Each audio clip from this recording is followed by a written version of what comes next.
present two poem cycles this evening, one concerning the Austrian poet Georg Trakl, and the second concerning the life of a Chinese gold miner in Arrowtown. He has been published both in Landfall and Climate, and has appeared on stage as a performer in the Heart Collective Psychopomp in the Auckland Fringe Festival. His two cats, who, as Richard Taylor has rightly observed, are grossly overpaid, strongly disapprove of the time he spends on fiddling with poems, when he should be accompanying them on walks along the estuary shore at night. Ladies and gentlemen, also tonight we're going to be joined, Peter's going to be joined again with Phoebe Pierard. Please welcome to the stage, ladies and gentlemen, Peter Baige.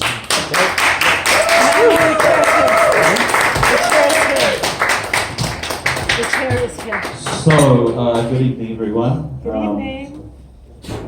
Tonight, I will be bending people's ears because there's two sequences of poems I originally wrote several years ago, one in 2012, and I've never had the chance to present them. So, of course, sometimes a cycle of poems is good because, you know, there's a sort of thread going through it, and other times it might seem a little tedious even. So I have asked Phoebe to accompany me on the first cycle of poems, but I wanted anyone to read some poems first to just to make my statement, so in a triangular fashion. So I wanted to read three poems to define my mission, my gathering, and my companion.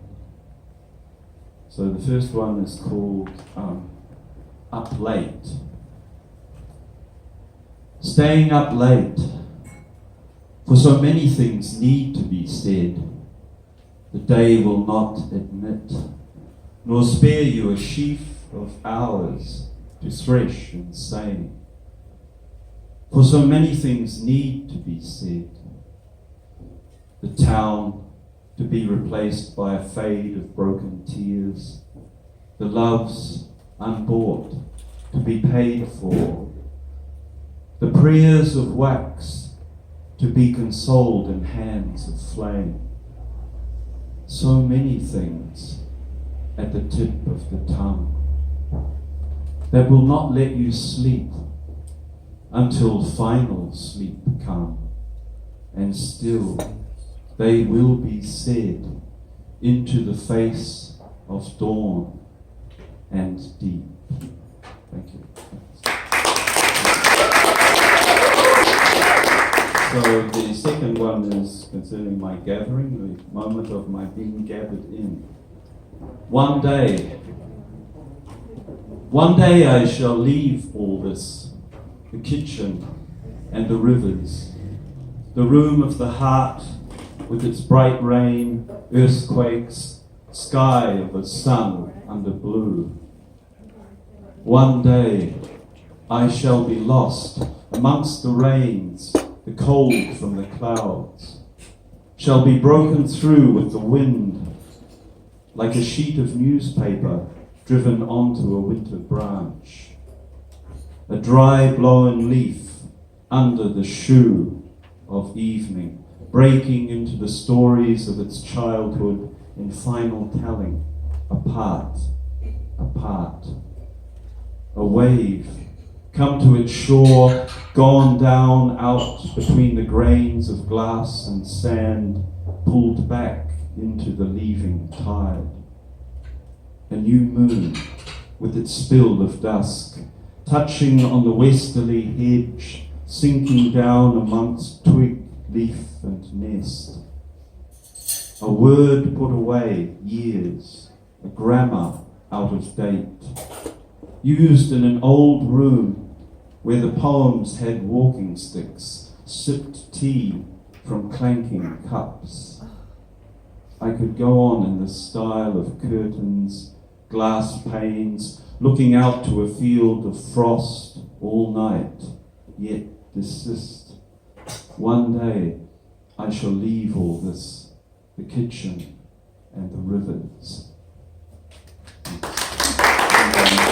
the last one was the third piece of the triangle was my companion.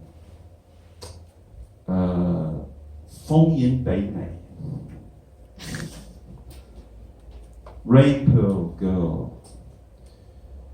One drop of her on the tongue, the heart just overflows. The garden of rain and leaf and water twirl, to which she is the wand. My rain pearl girl. Oh, one drop of her on the lip, on the tongue, enough to make me drunk. One drop of hers a mist, to lose a forest in, to find a kingdom where a hair of breaths, enough to open all doors, and the heart's a lily there, with humble bee upon the stem, a white unfurl, to bed that drop of rain pearl girl. Oh, more warmth than any precious thing has held, more greys and opalescent greens than any ocean gave in stormy light. One drop to grow my years with her, my rain pearl pearlescent girl.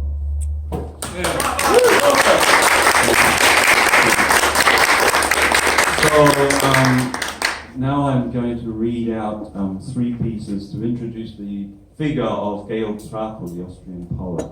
So I tried to put it in the form of a theatrical prologue. So I'm wearing, quite fortuitously, an imitation, I suspect anyway, jacket of the Austrian army. And Georg Trakl was an Austrian. And I also have a hat.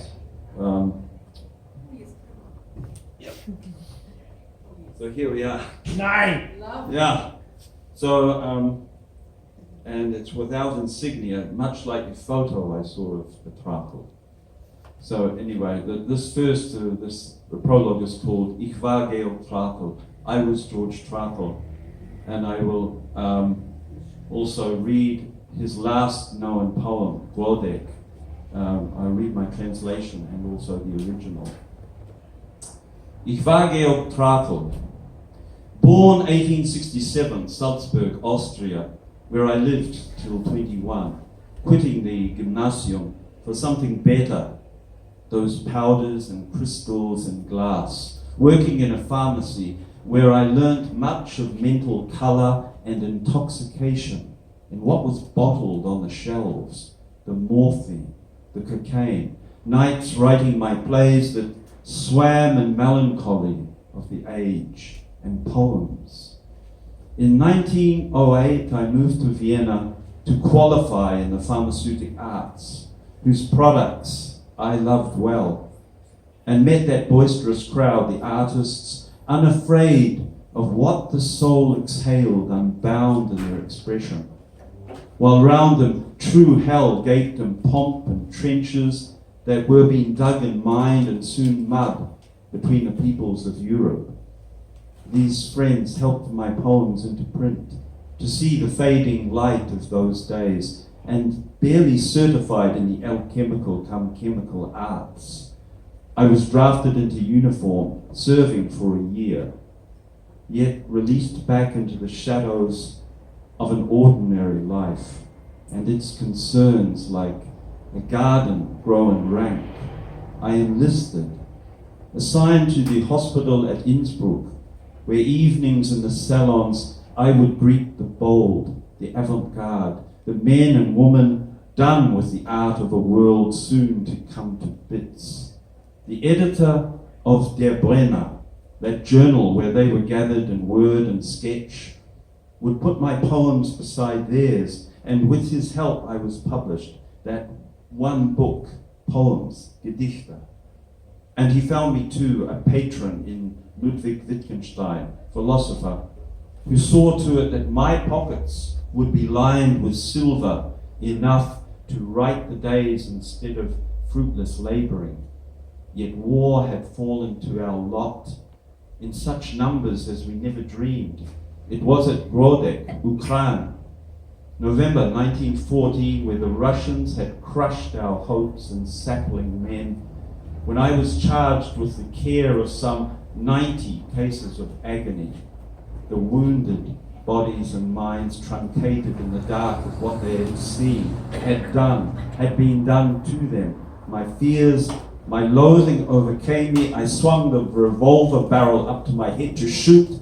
My comrades, good-hearted heroes, shallowed out from their own fears, thought for my sake to save me, and struggled the weapon out of my hand. And hospitalized, I was given bitter tea of common sense as comfort. My final poem, Grodek, scribbled out in these last days, was an empty mirror, hope abandoned. And only days later, I did the job in earnest, wolfing down a dose of cocaine that floated me into a luminous river, the sky burning out of autumn, to join the futile, honored dead. Grodek. At evening, the autumn woods ring with deathly weapons, the golden plains, the blue lakes, over which the sun rolls on more grimly. Night embraces dying warriors, the crazed lament of their shattered mouths, yet in meadow earth quietly gathers red cloud, the spilt blood, lunar cooling, in which a raging God dwells. All roads lead to black rot, under golden branch of night and stars. There sways the sister's shadow through the hushed copse, to greet the ghosts of heroes, the bleeding heads, and softly in reed ring the dark flutes of autumn. O prouder grief, you iron altars, today a mighty anguish feeds the hot flame of spirit, the unborn grandchildren. So that was my translation of Grodek. Wow. I'd like to just, for the sake of the theatrical element, to read the original, Grodek. Am Abend tönen die herbstlichen Wälder von tödlichen Waffen, die goldenen Ebenen und blauen Seen, darüber die Sonne düster hinrollt. Umfängt die Nacht sterbender Krieger, die wilde Klage ihrer zerbrochenen Wunder, doch stille sammelt im weiten Bund rotes Gewölk, darin ein zürnender Gott wohnt, das vergossene Blut, mondne Kühle. Alle Straßen münden in schwarze Bewesung, unter goldenem Gezweig der Nacht und Sternen, es schwankt der Schwester Schatten durch den schweigenden Heim. Zu grüßen die Geister der Helden, die blutenden Häupter. Und leise tönen im Rohr die dunklen Flöten des Herbstes. O stolzere Trauer, ihr ehernen Altäre, die heiße Flamme des Geistes nährt heute ein gewaltiger Schmerz, die ungeborenen Enkel. Thanks. So to introduce the poem, I've just written a note here, the sequence of poems. The following sequence of poems is an attempt to record my response to the life and poetry of Georg Trakl. Sometimes I use a motif from his work, but most of what I've written is purely an aesthetic reaction. It's not an attempt to describe the circumstances of his life in a biographical fashion, though I reference documented events such as his apprenticeship. I find myself constantly reading the sentiment of his last poem, Grodek, backwards into his earliest work. For me, the poem serves as an index of all his work that preceded it. So at this point, I would like to ask Phoebe to join me, because I feel it might make everything a little more palatable, perhaps, as well. So,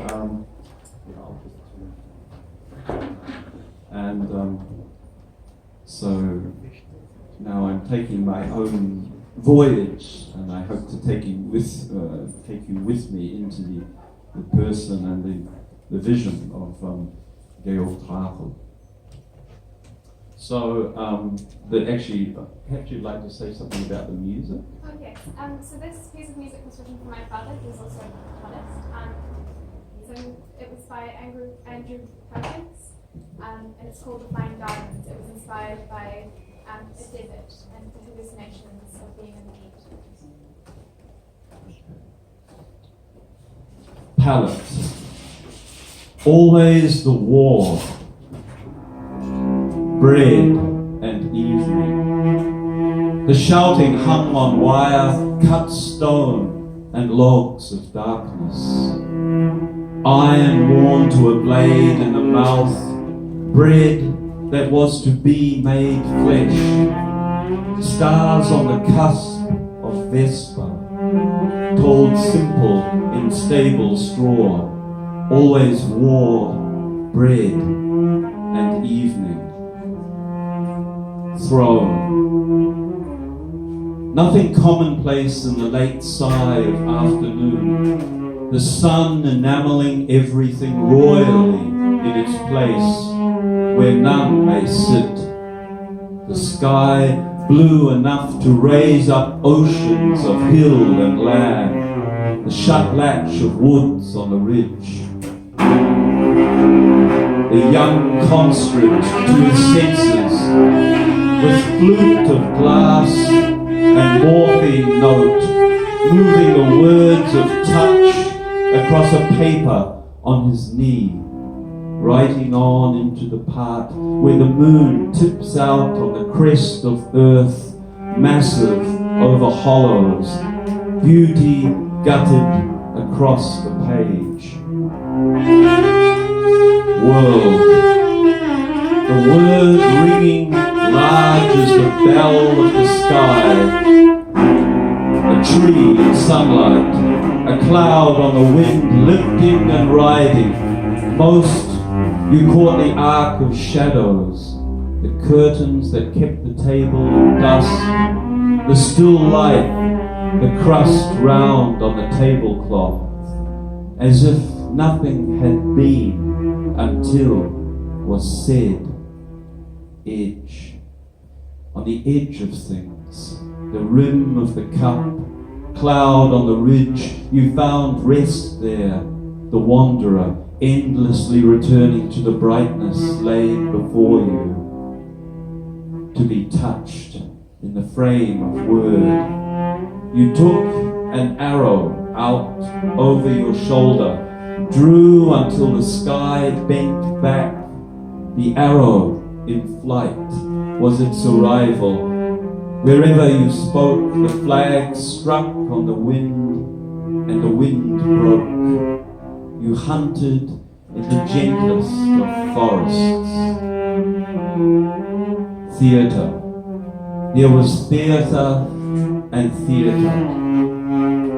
Theatre in the falling, the rising of the day you walk towards, your legs scything shadow on the wet fields.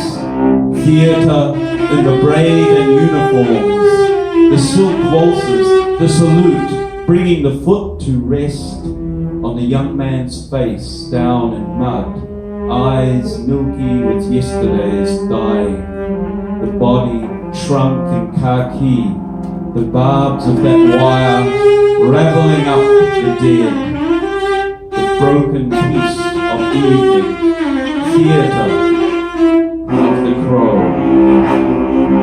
Vision. I looked for you on the avenue where the young woman walked fine and just abreast the scope of their wired skirts. You weren't there, though they had known you, eyes of absinthe, eyes of courts, they said, a gentleman too bold for his age. I looked for you in the salons, where drinking and turning the order of things on its head was the call to arms, where art was pounded to bits and made into something stronger, more of chance and just as blind, so kept pure, eyes of whiskey, eyes of emerald, they said, a gentleman blundering ahead of the age. I looked for you along the windbreak, elders, poplars, drumming along the wind, flashing like the river over shallow stones, ruts of the far wagon, lurching its load onward to the market of night in the day. The driver said you weren't there, though the swallows knew you, eyes of rushes, eyes of painted glass, a gentleman of the field and sacred heart. I found the breath of you only on a low afternoon, inhaling the mist of you, blued out toward the hills, the mountains like ships of evening docked to the sun, that itself was sinking down the plumb line of its gold, your eye that knew colour to the bordering edge of its major and minor, every village to its black under star. Oh, you with eyes that took full measure, stone worker in word, stone worker in frost, visions lost to the moon. Apothecary.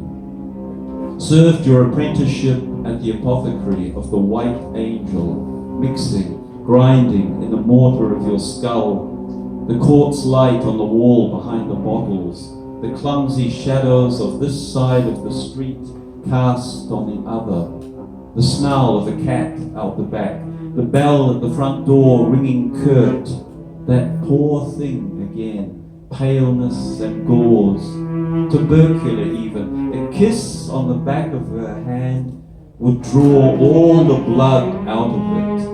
A man out there waiting for her in a carriage, smelling of stale rose. Think of elements as colours. Think of colours as the elements. A dab between the dry words that stains the line, stains the whole stanza, even placing colours first in mind, believing in the fade and rift between them, whatever word is pulled to hearing in that space. In haste, you wrote a line that crushed blue and white like copper sulfate across the back of a prescription.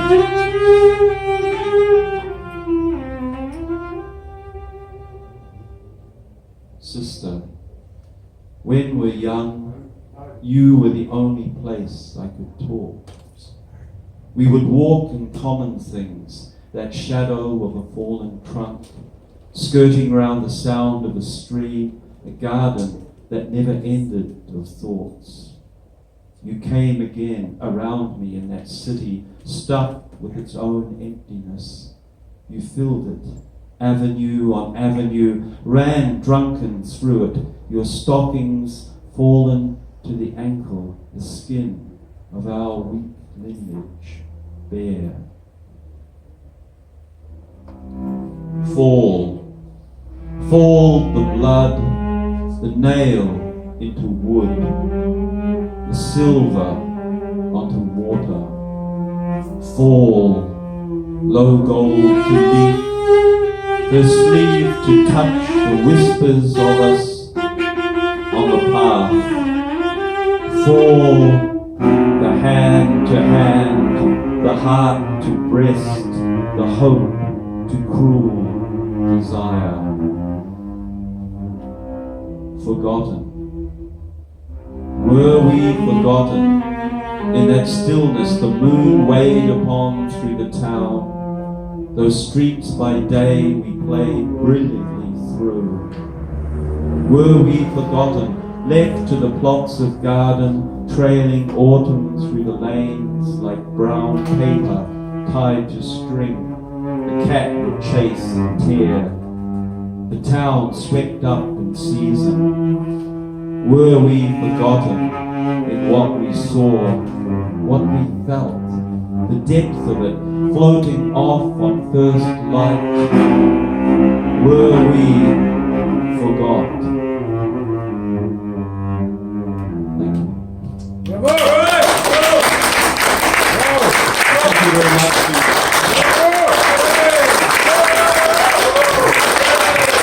Thank you.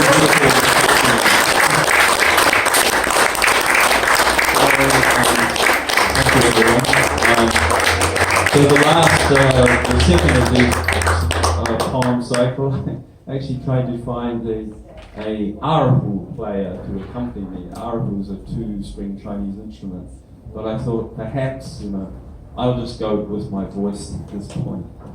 So I wrote this sequence of poems originally when living in my car in Arrowtown, because having just spent 13 years living in China, it seemed ironic to be struggling to find a living back in New Zealand in a place where the Chinese miners had been. And so the background to this is of the material I found about the miners in Otago. There were 3 people who had come to look for gold who were regarded as poets by their fellow, gold miners. So it's perhaps not impossible that someone might have written something like what I'm writing here. Okay, so the sequence is called Arrowtown Moon on the first piece. Lifting back the sacking, that moon like a mat into the stamped patch of a home, I call it. Just a makeshift hut of tin and river stone. I swear it's homesickness breaks the back of a man more than hard work. Sure as an axe splits a rotten log for the fire. This night, they'll be crowded inside, fingers dusting off crumbs of fragrant cakes, joking, drinking. Someone will pluck me a moment out of absence as they hold a full cup upwards. This moon just too bright, like a man's sorrow laid out for all to see. Some things we should keep to ourselves, shouldn't we? This hut, a home now for years that never saw me stumble on riches, a massive lucky find, just a glittering I'd sift out among the pebbles at times. This moon is in my eye, and I can't close it. The leaves of the golden willow are lit in silver whispers, silver sprinkle in a turning breeze, the river tugging away at the quiet, an arrow nowhere, lost, shot into a dead end of mountains, a hope that won't rest ever of finding the sea, the way back home. We saw off Awa last week, buried him in this earth of the devils, the earth they say we defile by simply being here. This moon has no mercy, must show my heart out loud over these mountains, spill it onto the table at home. How can I buy peace with such a pearl in my cup, a moon of unforgetfulness? Desperation. Walking the banks of the Arrow this wide morning, cloud bright off the ridge, sun fluttering off the water where it shallowed over stones long worked over that stretch. I dared to ask of my ancestors a single hint to where my fortune lay. No sooner had I let the words go from the lips than a hawk shrieked toward me again from the blue, a mouse dangling from his beak as he bore his shadow over me, flapping onward to the nest. My foot kicked on a stone in the fine grass with moss grown on it, a doorstep to nowhere. Oh, so wild, a wild I never knew, a land not of man. Can there be fortune in such a place? Miner's dream. I stumbled over stones to the edge of the waters, felt the ripples like chiseled rosewood in my uncle's workshop, hard at first to the fingers touching over them. Saw gold, a piece large as a grinding stone, reached for it in the slowing cold, took my father's dead hand in mine, rolled back hard against the damp wall of this hut, blinded in the moon's drop on burlap and crude sill, a clear face brought up to my own. Almost there. When the sickness is high like a full moon blown out there over the ridges, the waters cruel with its light, and the words of our tongue feel like vegetables pulled fresh from a garden where my father bends, sounds full of sweet snap to me. I go up to the store to draw on the opium, eyes closed. I feel almost there, at the high lintel, the gate to our home. Reach toward the garden where I caught sprung shadows, the grasshoppers like intricate jade, and fed them on stalks of sun, putting them into tiny woven cages, no bigger than a man's fist. The smoke does that, makes you dream at a tilt, like a tree on that coast we first saw, battered low with the winds it grew beneath. I feel the grey of my mother's hair, my father's sigh, as he looks at me, not even believing I am almost there to weep at his knee. I left all this to make it big for them, dreaming a return of their son they could be proud of. Gave them only these long years of remembering, not even knowing how I touch them through the smoke I draw on in the darkness of the store, the stolen quiet their son can never return from. And this next piece is based on the actual the record of the ship called the SS Ventnor, which sank off the Hokianga. Spirits. The ship cursed, that cargo more cursed, the remains of 500 of us who toiled, ailed and aged away in this place, off the Hokianga, that treachery of drifting sandbars they talk of, the ship chartered for the dead, pounded to splinters, spars for salvage, coffin wood and bones awash in surf, how they must have cried out in their silence, still so far from the ancestral hearth. I have heard of the Maori priest who knows the way the spirits of his people go back to their home over ocean. If only he could help these lost bones drift their luckless spirits home to rice stuck down into mud, the birth from the swollen belly again, born into the dream of home. The Europeans never even talk of home, as if it never was, as if they are sea snakes, only creatures that whip and lash through time.